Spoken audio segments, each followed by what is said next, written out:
The Adolf Bosel House was a historic house in New Bremen, Ohio, United States.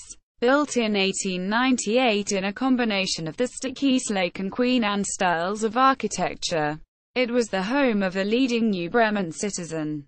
Beginning in the 1860s, the Bosel name was associated with banking in New Bremen.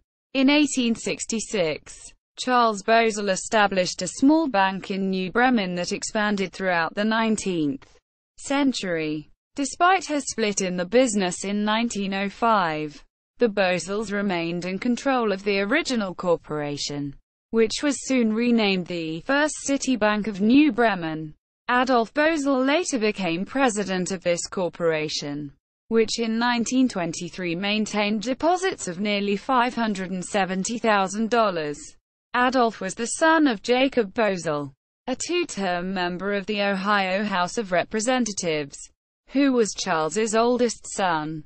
Besides serving the community as a banker for more than 40 years, Bosel was a member of the local government, acting as the village's treasurer in 1905.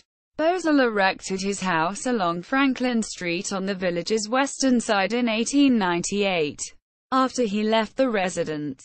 It was the home of Alfred Rabe, a two-story structure with an attic.